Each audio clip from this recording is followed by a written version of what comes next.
Madame, Monsieur, bonjour, je suis ravie de vous retrouver pour ce nouveau JT. On découvre tout de suite les titres de ce jeudi 26 septembre. Exit tax, le crédit entre entreprises encouragé et réduction générale de cotisations patronales. Et on ouvre cette édition avec un point sur les nouveautés concernant l'exit tax. Certaines personnes physiques qui transfèrent leur domicile fiscal hors de France peuvent être soumises lors de ce transfert à l'exit tax au titre de certaines plus-values latentes constatées sur des valeurs mobilières. Cette imposition à l'impôt sur le revenu et aux prélèvements sociaux peut donner lieu à un sursis de paiement, voire à un dégrèvement sous certaines conditions. Ce dispositif a été aménagé pour les transferts intervenant à compter du 1er janvier 2019. Un décret précise ces modifications. Ainsi, l'exit tax est dégrévé ou restitué aux contribuables ayant conservé leur titre plus de 2 ou 5 ans après leur départ. Par ailleurs, le sursis de paiement est automatique en cas de transfert dans un État membre de l'EEE ou un État ayant signé une convention fiscale avec la France.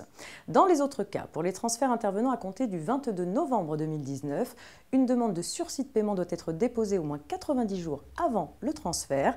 Enfin, les obligations déclaratives ont été allégées puisque la déclaration de suivi des impositions en sursis de paiement n'a plus à être systématiquement transmise.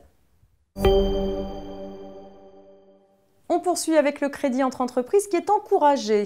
Depuis la loi Macron du 6 août 2015, les sociétés par action et les sociétés à responsabilité dont les comptes sont certifiés par un commissaire aux comptes peuvent consentir à titre accessoire à leur activité principale des prêts de moins de 2 ans à des micro-entreprises, des petites et moyennes entreprises ou à des entreprises de taille intermédiaire avec lesquelles elles entretiennent des liens économiques le justifiant.